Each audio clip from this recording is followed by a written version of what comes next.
Hey everybody, Chris G here. It's time for another episode of the Hard Hat to CEO. Guess what we're going to talk about today? We're going to talk about leadership. Now I talk about having a team all the time, but you don't have a team unless you got a leader. That's just a cold hard facts. Hmm. And I got a friend here, Andy Neillie, all the way from Austin, Texas, and we're going to talk about leadership today. He is a trainer and a coach, and please help me welcome Andy. How you doing? I'm doing well. Honored to be with you. Looking forward to a good conversation, Chris. Thank you. Is it hot down in Austin today? It is hot. Unfortunately, the summer heat came in a couple of weeks early, and we're experiencing early summer heat wave. Well, we had here in Missouri, it changes all the time. As if you live here, you know. But we had a heat wave last week, and this week I'm wearing sweatshirts, and who knows what's going to be this weekend. So, anyway. So, Andy, before we get started, can you tell me a little bit about yourself and how you got into the leadership coaching thing? Well, there's a great construction story. My faith is really important to me. I became a follower of Jesus when I was a young child. Don't come from a church home, but God chose me. And I grew up reading these gospel stories of the best servant leader. And then one of my first jobs in high school and through college was working a construction crew. And Chris, I had a bad boss. I had a boss who had anger management issues. And in fact, if he had a hand tool in his hand and you were nearby when he lost it, you better move quickly. And so I'm reading about this servant leader who sacrificed himself. And then I'm out on a job site with a guy that's got anger management issues. And I just realized this isn't right. And at some level that awakened in me kind of this sense of injustice. Nobody should work for a bad boss. And one thing led to another. I wish I could tell you I was really strategic about launching the Neillie Leadership Group. I wasn't strategic. People have told me for years that you're a good communicator, Andy. So I used my communication capabilities and then my passion around nobody should work for a bad boss. And you put those together, and 25 years later, the Neillie Leadership Group has got 5 million frequent flyer miles from flying around the globe, working with people to become better. Our tagline is we turn managers into leaders. And it all started through my faith and through a bad boss on a construction site. Well, that bad boss, not even the manager, in my opinion. And I've told other people, why people are contractors. That's because they can't work for anybody else. And that, I know some people like that, and that's not true, obviously. But you can find that in any industry. Bad managers, bad bosses, all that good stuff. But I'm glad that you're helping others become leaders. Hope so. Tell me your definition of a leader. Well, it's a great question. Leaders and managers are not two different things, Chris, but they're not identical. And if there was an easy way to define the difference that I see in effective leaders, is managers are all about the things and some about the people. Leaders are more about the people while they still are focused on the task as well. So I think that's a working definition. But for all of us, Chris, it's a working definition. None of us ever arrive on this leadership journey. It's a series of commas. It is never a period if you're working at becoming a high-performing leader. You need both? What I mean is, do you need two individuals to do both, or do you have one individual that knows when it's time to manage and knows when it's time to lead? Yeah. That's a great question. You and I could talk for the next 30 minutes about that specifically. Some of your clients use the EOS model, that enterprise operating system model, and they very clearly talk about, the visionary leader, and then was it Chris, the integrator? Yeah, the integrator, I think. Yeah. And the integrator is kind of the person who makes sure things gets done. The most effective organizations I've worked with, you don't have a visionary leader that's at the 10,000 foot level and doesn't have any clue with what's going on day to day. They're a combination of both. They don't micromanage, but the best leaders see everything without saying everything. I think it's a combination of both. You mentioned managers. What turns them into a leader? Yeah. Or how do you get them to transition? Yeah. I mean, that's the $1 million question. That's what's happening. That's what they pay you for. Well, or that's at least what I've been trying to figure out for the last 25 years. And I've got a simple model, Chris. Simple doesn't mean easy, but I'm pretty convinced when I look at folks that are both good managers and good leaders, they're engaged in what I've labeled the 4 leadership necessities. These are people that are people of conviction. They see the bigger picture. They know the why and not just the what. They have their eyes up. They think broader. They think bigger. They think further down the road. They're people of conviction and strategy and vision. Secondly, they're people of competence, and this takes us back really to the management side. A good leader is helping their people execute better. They're providing the training, the resources, the tools, the accountability, the delegation. They're people of competence. The third one, and Chris, somebody from Missouri, this is going to be in your blood. It's that character piece, right? Managers who are becoming high-performing leaders, they're people. No, they're fair-minded, they're honest, they're other-oriented, they're not anger management case victims, they're people rich in character. And then the fourth necessity, I couldn't quite get my language around what I was observing, but it finally dawned on me maybe 3 or 4 years ago. The best leaders I was working with, Chris, they were in covenant with their team members. Now, covenant is kind of an old-fashioned word, but I would assume in Missouri, here in Texas where I live, marriage covenant would be a great example. A marriage covenant, it's love and affection and romance and the wedding and forever and ever, amen.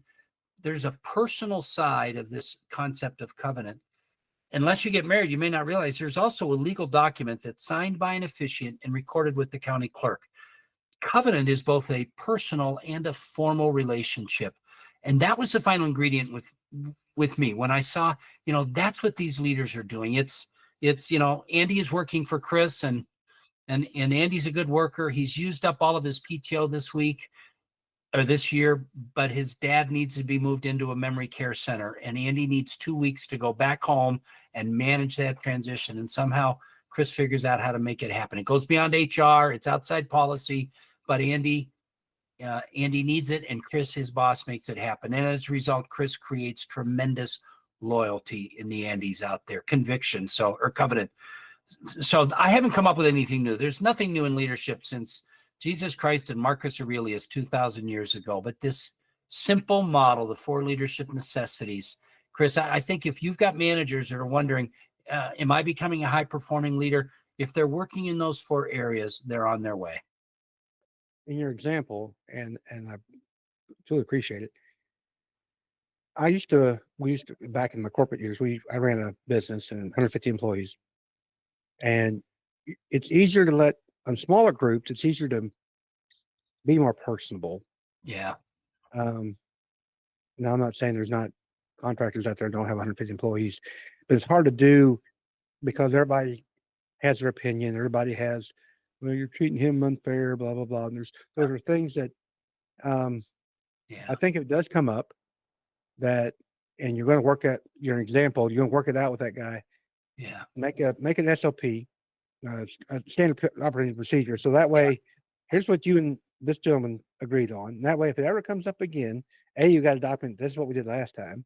And that's what you're willing to do for the next person. And I know it changes a lot, and those aren't easy decisions. But well, and part of what we have to do as leaders is make sure our team members understand what fair is. Chris, if you and I negotiated that you're going to pay me $75,000 a year for this job, and somebody else has the same job, but they're in a different market, and you're paying them $100,000 a year, but I've agreed to $75,000 while they're in Houston, where cost of living is higher, and so they need $100,000. If you've agreed with them for that, and you've agreed with me, I have to remember that my relationship with you is fair, even if they're being paid more. What's fair is between you and me. I suspect, I saw you nodding. You and I've had I've had many hard conversations with employees where it's like, you know what, this is what you and I agreed to. Your job is not to worry about what I did for that person. It's, am I treating you fairly? And would you like to move to Houston? Yeah. Texas? Would you like to move to New York? And then we can talk about, we can talk about your pay there, but exactly. Yeah. So, but it's a challenge, right? I mean, that's one of the points that I think, everybody wants to be a leader. Even if you have the title manager, you want to think of yourself as a leader. Chris, there are times when you and I are wondering, why would anybody want to be a leader? All of the easy conversations get handled lower. Leaders get the hard conversations. Leaders are self-sacrificial. Leaders are the ones that they don't get to be paid until everybody else is paid. why would anybody want to be a leader other than it's the most satisfying job in the world? But Right. leaders, That's it. we're at the bottom of the pyramid. We're not at the top of the pyramid. When you look at it, that's right. Yeah. What? And that's part of what really worries me in the 2020s we live in. I think there's a whole misunderstanding that celebrity influencers are leaders. There's nothing in common between a leader and somebody that's got 10,000 followers on TikTok. It's leadership is invisible when it's done well. There's not. They could take advantage. A good leader could take advantage of, if they were a celebrity, could take advantage of that. Yeah. But doesn't necessarily mean that just because they're famous doesn't make them a good leader by no means. Exactly right. Yeah. Tell me, They're not mutually exclusive, but one doesn't lead to the other naturally. correct. Tell me how a leader not imposes, maybe express, or talk about their values and how they Yeah. share their values with others to make sure they got the right team with them. Yeah. I mean, particularly that's such a great question in our current economy, because it's rich in choice for employees and team members, and getting people to come and stay and grow with you is probably one of the biggest challenges of leadership. Why should I be loyal to Chris when somebody will pay me another $1 an hour down the street? And, part of that is, I believe, found in these 4 leadership necessities. When you are a person of character, when you're giving people what they need so that they can execute their job well, when you're in covenant with them, where it's personal as well as professional. But I am of the opinion, Chris, that this is at least as challenging an employment environment as you and I've ever seen in my career, because I've got a whole bunch of theories. I think social media has created a sense of dissatisfaction amongst all of us. We just look at our smartphone and realize what we don't have and who we are and what we don't look like. And there's got to be greener grass someplace else. And I think that percolates over into a whole bunch of places, including the job site and the workforce. I agree. And it's not even you don't even have to be a certain age. I mean, sometimes that social media, which I use a lot, that's what this is going to go on, can be positive and negative. Although I'm always very careful, because I don't want to get pigeonholed. I've got a daughter that is the current generation, and she blasts me regularly when I pigeonhole people. And then, Chris, I will tell you, I was working with a light manufacturer in Northeast Tennessee a couple years ago, and the leadership team, one of the managers I was working with, he had 17-year-olds and 70-year-olds on his team. People are extending retirement age. Sure. They're still young and energetic. They want to keep working. They're not where they need to be financially. So he said, it's not a matter of any one specific generation. He said, part of my challenge is I got to figure out how to work with the baby boomers, the World War II legacy or the Vietnam War legacy. And then I got to help a kid who's never shown up 5 days in a row, 8 hours a day. This is his very first job. I've got to manage them all. That's Absolutely. Why, part of why I want to give credit to people that are effective managers and leaders in the 2020s. I think the challenges are as great as they've ever been. This kind of rolls somewhat into human resources, but I think a good leader, even a good manager, you got to train your people. Yeah. And an example, in Tennessee, did they have did the 70-year-olds work with the 24-year-olds? Yeah. They did, and part of their frustration was this.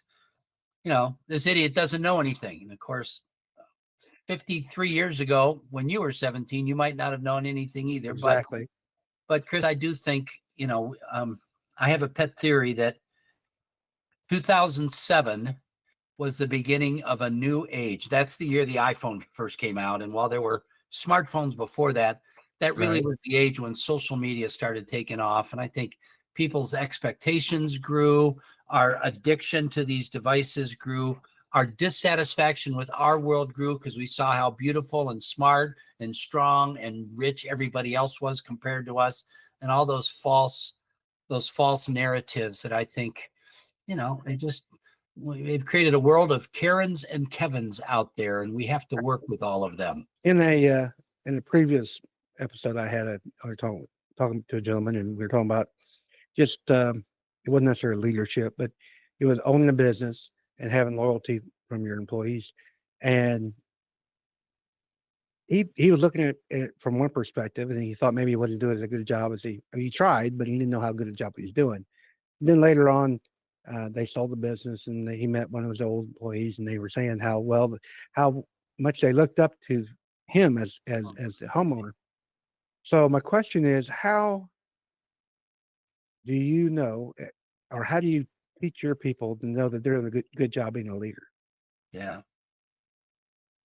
Well, very practically, in my small business, we do twice a year employee surveys that are totally anonymous, and every manager's team, those surveys come directly to me. So they don't have to worry about it. My boss is going to find out what I'm really saying. So there's just that very practical thing. And then I work really hard at creating an environment where my management team knows that we work on weaknesses together. One of our core values is submit to strengths and protect weaknesses. And if I have a manager who is willing to grow, man, I am on their side of the table. Rarely am I on the other side of the table, as long as they're willing to grow. And so, Chris, that whole, the 4 leadership necessities, the character piece of that, every good leader needs to recognize I am chief culture officer, whether I want to be or not. And the owners of these businesses and the leaders of the businesses need to realize my job is to invest in my people, believing they will invest in our profits. Now, it's easy for you and me to agree to that on a podcast. Yeah. I know how hard that is. My wife and I have lain in bed at night when I said, honey, we can't get paid again this month because I needed to make sure our team got paid, and been there, done that, right? And that's again, why would anybody want to be in charge? On your surveys, do you get 100% participation? Hard to get 100% participation. I didn't know how that. Yeah, I agree. I didn't know how. Not that I was downplaying. I was just wondering. So you get participation. That's good. And then, because I'm thinking, I used to do some surveys, but as a leader now, if I wasn't told, hey, a client of mine's go interview and survey your people, do you get stuff back that just don't make any sense? Yeah, Sometimes. yeah, you do. Yeah. And you have to wade through that, right? What you're looking for are trends. If you can get 80% survey respondents, and then you look for trends, and on the one hand, you try to make the survey easy. We use that NPS survey that's out there that anybody can access online. It's got 10 or 12 questions. And so it'll give you like a dashboard of answers. I agree very much. I agree. I'm indifferent. I don't agree. But then, Chris, obviously, always the most important stuff is the comments that your employees leave at the end. And you're right. Sure. Some of them you could tell that person's just got a burr in their saddle, but you're looking for the consistent, what are some repeating trends? One of the managers that I'll be doing an annual review with later this week, she's great at a bunch of things, and she struggles with time management. She shows up late at times. She, and she doesn't have a direct boss on site with her every single day. Well, that's the one thing that came out in her surveys is, she's great. And sometimes we don't know where she's at. Well, we're going to talk about that. And one of the areas she needs to grow is, man, if your team doesn't know where you're at, you haven't done a good job, and you need to be above reproach in this area. She's got a number of other things that we're going to celebrate, and that's going to be an area that she needs to grow. Talk about ego a little bit. And I'm assuming some egos would not even call to bring you on. But you ever dealt with some that are egos that, I like telling stories, that they think it's the other people and it's really them? I'm talking about the king that the Naked King or something. You ever heard of that? Yeah. No And the clothes. Emperor's Game with no Clothes. clothes. That's right. Yeah. So, So you Chris, ever one have of those that they my hire worst. you and then you realize it's not Yeah. them, it's the one that hired you? So, we all have those horror stories, right? And Mhm. you made me think about one more than 10 years ago now.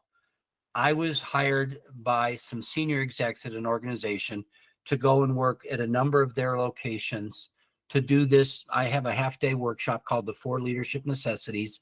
It includes a online self-assessment if we want to extend it out to a date. At any rate, I'm working with this team. The frontline manager stood up at the beginning of the day and say, hey, we got this guy here. Senior management is making us do this. I'm not a real fan of this type of stuff, but we got to give him at least an hour. If this isn't worth your time, let's give him an hour and then let's get back out in the field. And then he turned it over to me. It's like, Now, Man. here's the good news, Chris. We ended up staying together the entire day. I had all kinds of positive compliments, and 8 months later, that guy was gone. Mhm. But in the moment, it's like, oh, geez, how do I even follow that, right? The very type of leadership I'm talking about, you just became like an anti-mentor for your entire team about what we're going to be talking about for the next 8 hours. So, yeah, I think we've all got those horror stories, don't we? Yeah. Now, I don't know the percentage, but I know that some of my contractors, clients, listeners are family-owned businesses. How do you deal with them? Yeah.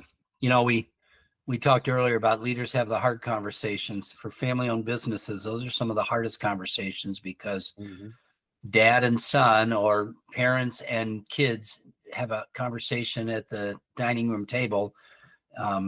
That's the hardest conversation of all. I mean, you and I both know there's 2 unfortunately bad statistics for family-owned business. Typically, they don't make it through the second generation, and typically they're not sellable. That's just the reality. In fact, my financial advisor was sharing with me a story a couple of years ago. He said, Andy, when they work with small privately held businesses, family-owned businesses, he said, you need to pull enough cash out of your business to retire because you're probably never going to be able to sell your business and your kids probably aren't going to be able to support you. So you need to pull enough cash out over a 10 or 15-year period to fund your retirement.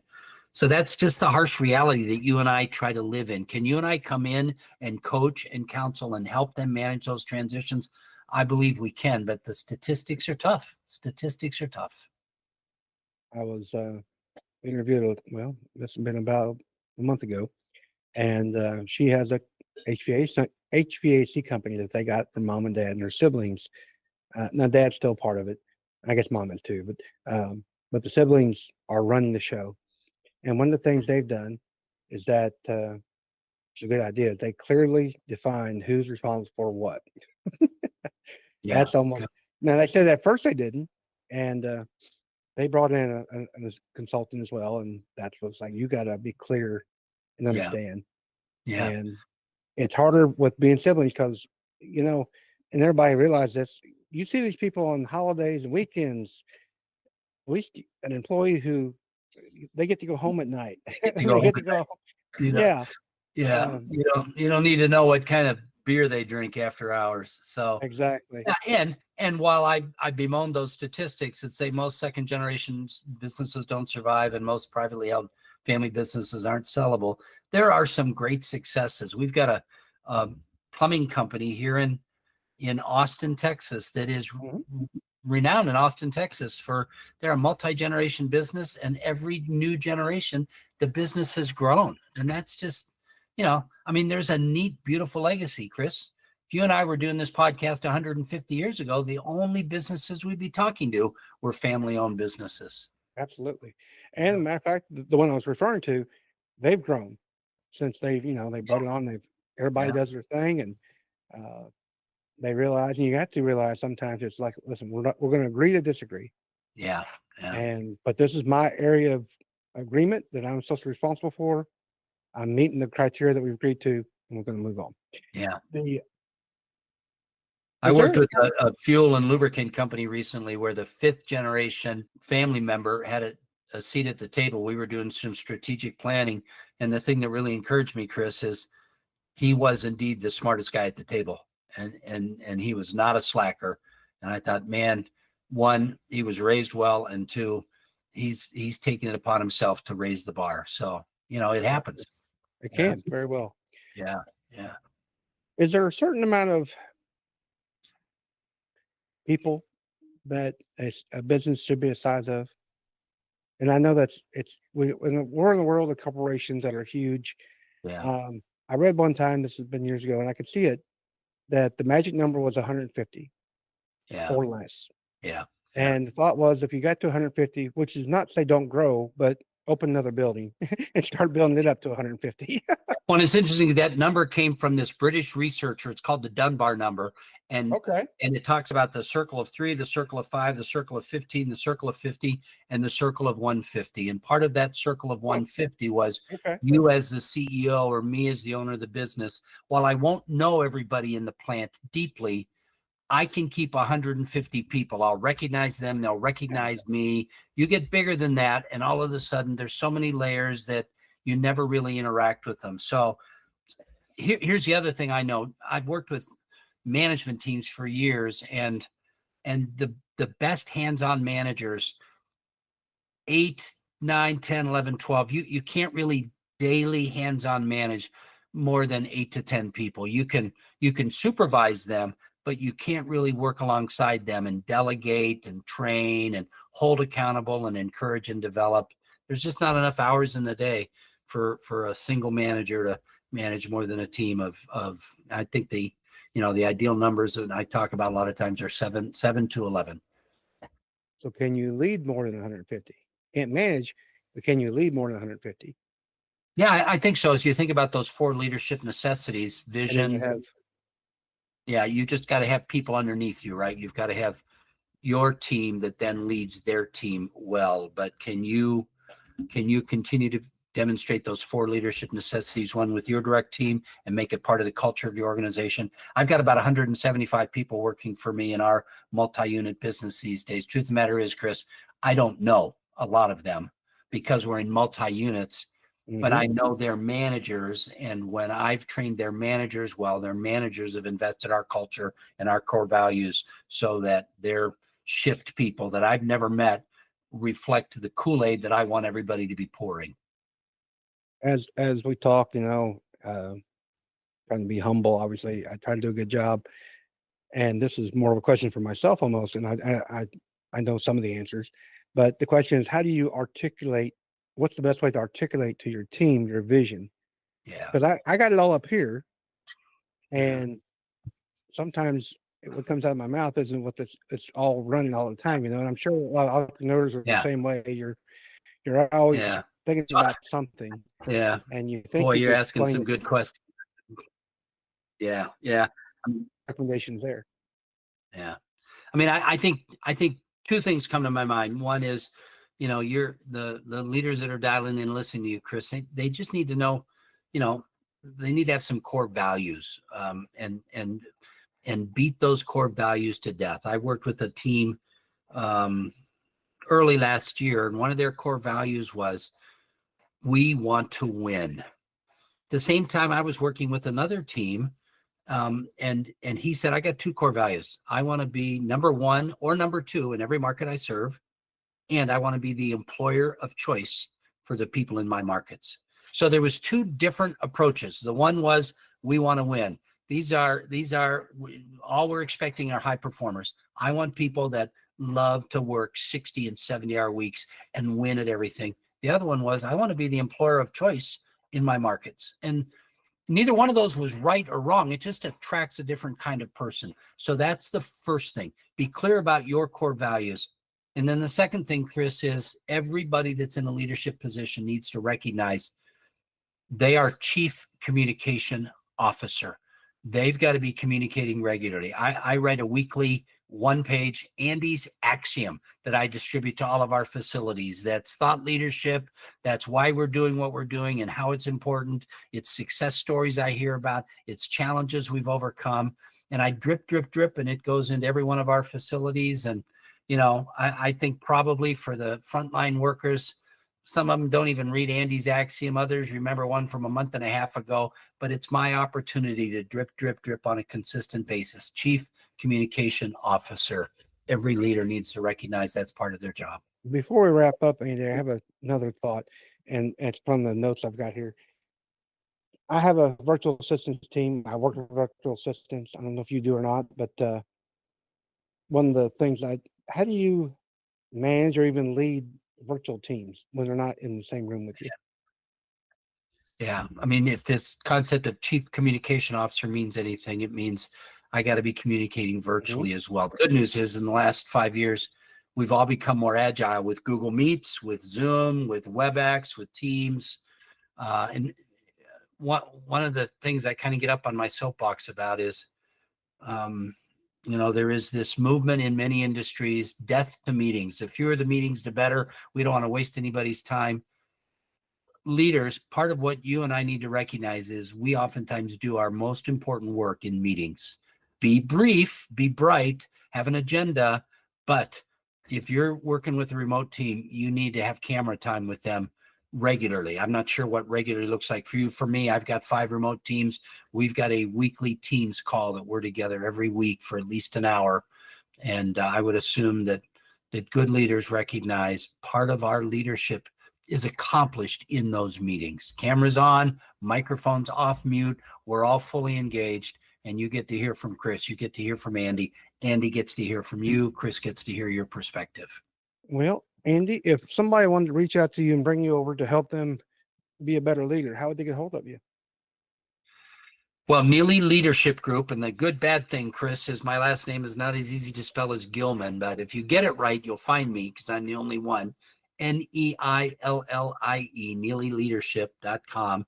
And I've got a little tab on the top. If somebody wants to grab 15 minutes with me on a phone call, I'd be honored to do that. The other thing, Chris, we talked about the importance of leaders being effective communicators. I've got a little 8-page ebook on the 3 imperative leadership conversations, how to hold a hard conversation, what you and I talked about for a few minutes, how to hold a coaching conversation, and how to hold a 3-fold affirmation conversation. If somebody simply goes to leadershipmaterials.com, they can sign up for that, download that ebook. There's templates, there's worksheets.